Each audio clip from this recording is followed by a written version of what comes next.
नमस्कार दोस्तों, target with PS Parihar channel में आपका स्वागत है। सुबह की इस वीडियो में ऐसी सूचनाएं होती हैं जो विभिन्न समाचार पत्रों पर छाई हुई होती हैं और विद्यार्थियों के लिए आवश्यक होती हैं। तो आइए शुरू करते हैं और देख लेते हैं कि आज के समाचार पत्रों में ऐसी कौन कौन सी सूचना है। तो वीडियो को जल्दी से लाइक कर दें, शेयर कर दें और जिन छात्रों ने चैनल को अभी भी सब्सक्राइब ना किया हो जल्दी से सब्सक्राइब कर लें ताकि आप लोगों को भी इसी तरीके के ऑथेंटिक अपडेट सबसे पहले मिलती रहे। आगे बढ़ने से पहले एक और सूचना कि अगर आप लोग उत्तर प्रदेश लोक सेवा आयोग की परीक्षा पीसीएस की तैयारी कर रहे हैं तो आलिव बोर्ड की वेबसाइट में एक स्कॉलरशिप योजना है, बिल्कुल निःशुल्क है। 19 सितंबर को वहां पर आप लोग मॉक टेस्ट दे सकते हैं और उस टेस्ट में आपको पता चलेगा कि आपकी अखिल भारतीय रैंक यानी कि ऑल इंडिया जो रैंक है वो कितनी है और आप लोग 1 करोड़ से ज़्यादा का जो इनाम है वो जीत सकते हैं, स्कॉलरशिप जीत सकते हैं। और इस टेस्ट से आपको ये भी पता चल जाएगा कि आपका कौन सा जो पोर्शन है वो कमज़ोर है और किस पोर्शन आपका जो है आपकी जो पकड़ है वो काफ़ी अच्छी है। 19 सितंबर की रात को 12 बजे से लेकर के शाम को 7 बजे तक के बीच में ये स्कॉलरशिप योजना है। आप लोग किसी भी समय ये परीक्षा दे सकते हैं और इसके लिए आज ही रजिस्ट्रेशन कर सकते हैं। इसकी जो लिंक है मैंने डिस्क्रिप्शन बॉक्स में दे दी है, उस लिंक को आप लोग क्लिक करेंगे और वहाँ पर साइन इन करेंगे। उसके बाद में आप लोग इस टेस्ट में भाग ले सकते हैं। उत्तर प्रदेश लोक सेवा आयोग से जिस तरीके का प्रश्न पूछा जाता है, जिस तरीके का सिलेबस होता है, उसी के हिसाब से ये पैटर्न तैयार किया गया है। इसमें 75 क्वेश्चन है, 150 नंबर के, 60 मिनट का ये टेस्ट है। चलिए शुरू करते हैं और अब हम लोग बात करेंगे सबसे पहले उत्तर प्रदेश अधीनस्थ सेवा चयन आयोग की कुछ सूचनाएं हैं। UPSSC की सबसे पहली सूचना तो ये है कि संशोधित उत्तर कुंजी रिवाइज्ड आंसर की UPSSC बहुत जल्दी जारी करने वाला है।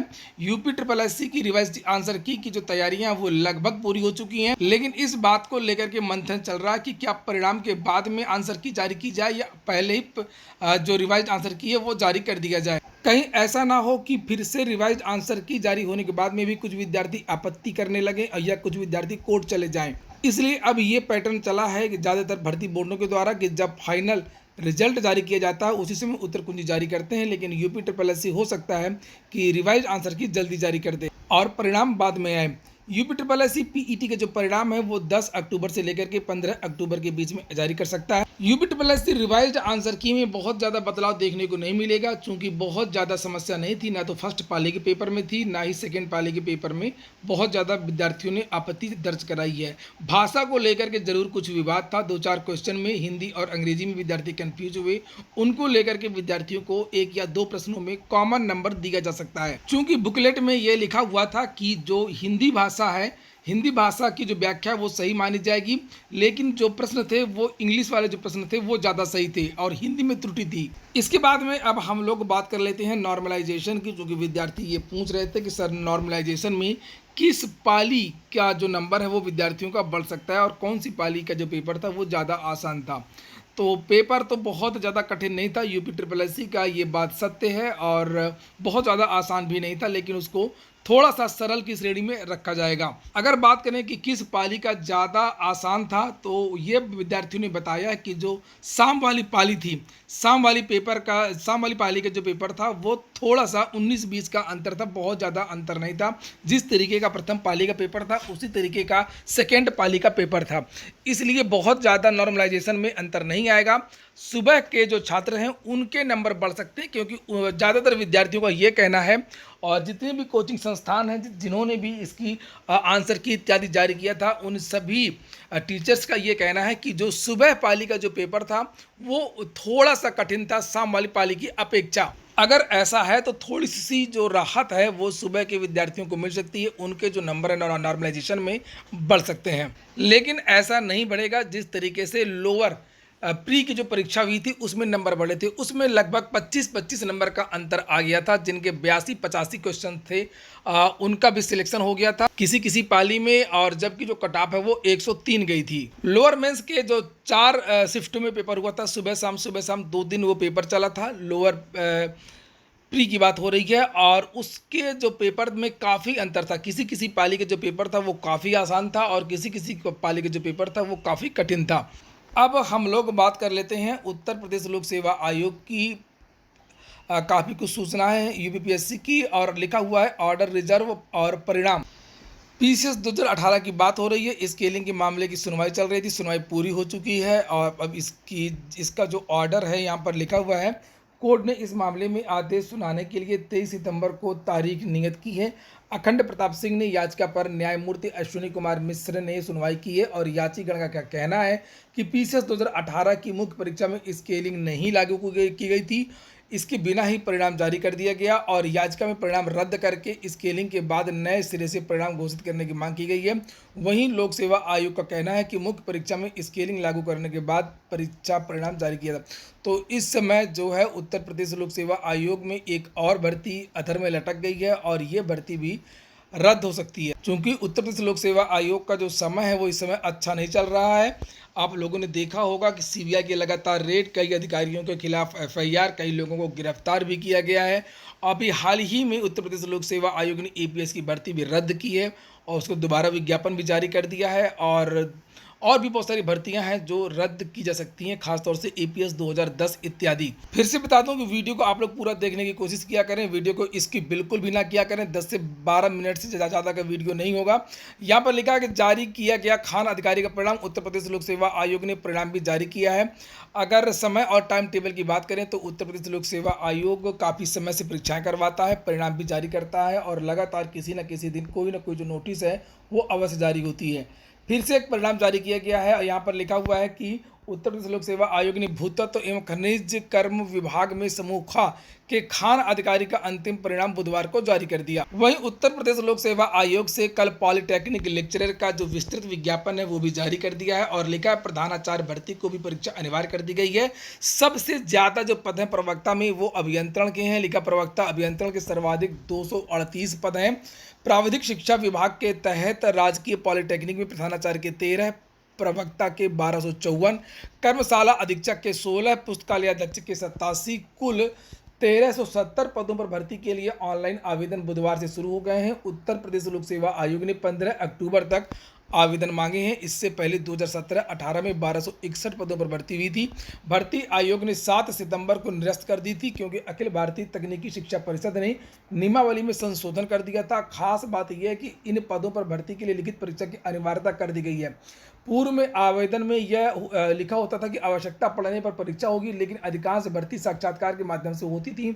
शैक्षणिक योग्यता में भी परिवर्तन कर दिया गया। पहले बीटेक में 55% मांगा जाता था और अब जो है 60% कर दिया गया है। प्रधानाचार्य के वेतनमान में भी संशोधन हुआ है। अब 78,800 रुपये से बढ़ा करके 1,30,000 वेतन कर दिया गया है। वहीं पर अमर उजाला समाचार पत्र में उत्तराखंड के बारे में भी कुछ सूचना है, चूंकि चुनाव वहाँ भी होने हैं। लगातार मुख्यमंत्रियों को वहाँ पर बदला जा रहा है और लिखा है कि सीएम धामी ने उत्तराखंड के युवाओं के लिए खोले रोजगार के रास्ते। 22,000 सरकारी नौकरियां देने का लक्ष्य रखा गया है। लंबे समय से सरकारी नौकरी का इंतजार कर रहे युवाओं के लिए अच्छी खबर है। युवा मुख्यमंत्री पुष्कर सिंह धामी ने बेरोजगार युवाओं के लिए रोजगार के रास्ते खोल दिए हैं। यहाँ पर लिखा विभिन्न विभागों में रिक्त और बैकलॉग पदों पर भर्तियां करने का फैसला किया है। लोक सेवा आयोग, उत्तराखंड अधीनस्थ सेवा चयन आयोग और उत्तराखंड चिकित्सा सेवा चयन आयोग ने इनमें से कई विभागों में भर्ती प्रक्रिया शुरू भी कर दी है। तो उसी को लेकर के यहाँ पर बहुत सारी जो घोषणाएं की गई हैं विद्यार्थियों के लिए। लिखा समूह ख, समूह ग के पदों पर भर्ती में भी 1 साल की छूट दे दी गई है। कोरोना काल में इन विद्यार्थियों को छूट दी गई है और यह छूट केवल इसी बार लागू होगी। और जिन भर्तियों के आवेदन चल रहे हैं उनकी जो डेट है वो भी यहाँ पर लिखा है। आवेदन की जो प्रक्रिया का जो वक्त है वो भी बढ़ाया जाएगा और 1 वर्ष की छूट जो है वो सभी भर्तियों में दी जाएगी। वहीं पर आज के समाचार पत्रों में कुछ भर्तियों के बारे में भी यहाँ जानकारी दी गई है। कुछ भर्तियाँ भी निकली जिन्हें आप लोग यहाँ पर देख सकते हैं। एएनएम के पदों पर बम्पर भर्ती आ चुकी है। 5,000 पदों पर ये भर्ती हो रही है। उत्तर प्रदेश राष्ट्रीय ग्रामीण स्वास्थ्य मिशन की तरफ से लिखा है एएनएम पद कोड ANMMH। आयु सीमा लिखा है अधिकतम 40 वर्ष तक की आयु है। आयु की गणना 15 सितंबर 2021 से की जाएगी और यहाँ पर नीचे योग्यता इत्यादि भी लिखी हुई है। वेबसाइट देख सकते हैं जहाँ से आप लोगों को आवेदन करना है UPNRHM और इसकी जो लास्ट डेट है वो 30 सितंबर। याद रखिएगा 30 सितंबर के पहले आवेदन करना है और आवेदन ऑनलाइन ही मांगे गए हैं। मध्य प्रदेश हाई कोर्ट से भी भर्ती निकली है पर्सनल असिस्टेंट की। लिखा मध्य प्रदेश उच्च न्यायालय जबलपुर, पदों की संख्या 22 है। न्यूनतम आयु जो 21 वर्ष, अधिकतम आयु 40 वर्ष रखी गई है। आवेदन की जो लास्ट डेट है वो 30 सितंबर है और यहाँ पर ये वेबसाइट है mpHC.gov.in।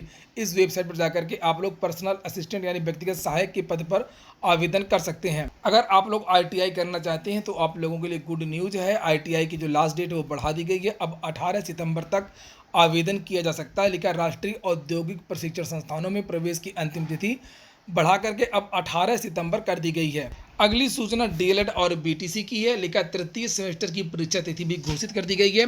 BTC प्रशिक्षण 2013 सेवारत मृतक आश्रित, BTC 2014-15, DLED प्रशिक्षण 2017-18 अवशेष अनुत्तीर्ण के तृतीय सेमेस्टर की परीक्षा 21 सितंबर से शुरू होगी। परीक्षा 23 सितंबर तक चलेगी। परीक्षा 2 पालियों में 10 से 12 और 2 से 4 के बीच में होगी। यह जानकारी सचिव परीक्षा नियामक प्राधिकारी ने दी है।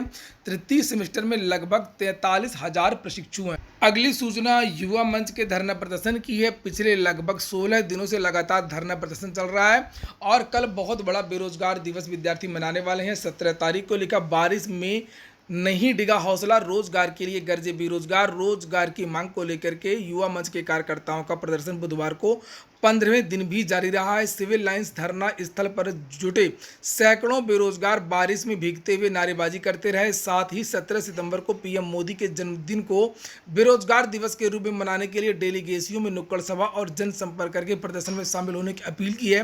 बेरोजगार दिवस को सफल बनाने के लिए सोशल मीडिया प्लेटफॉर्म पर भी समर्थन जुटाया जा रहा। प्राथमिक शिक्षक भर्ती, पुलिस, माध्यमिक शिक्षक भर्ती, लोक सेवा आयोग के रिक्त पद, उच्चतर शिक्षा सेवा आयोग, अधीनस्थ सेवा चयन आयोग, SSC, बैंकिंग, रेलवे, अन्य परीक्षाओं की तैयारी कर रहे प्रतियोगी छात्रों से समर्थन मांगा गया है। नीचे लिखा है कि युवा मंच के संयोजक राजेश सचान व अध्यक्ष अनिल सिंह ने कहा है कि प्रदेश में चुनाव नजदीक है। ऐसे में अगर सरकार चाहे तो प्राथमिक शिक्षक, पुलिस, माध्यमिक शिक्षक, स्वास्थ्य, तकनीकी संवर्ग आदि विभिन्न विभागों में 5 लाख से ज्यादा रिक्त पदों पर भर्ती कर सकती है। प्रोफेसर, असिस्टेंट प्रोफेसर इत्यादि की भी भर्ती निकली है। हरियाणा केंद्रीय विश्वविद्यालय महेंद्रगढ़ से यहाँ पर देख सकते हैं पदों की संख्या 100 है।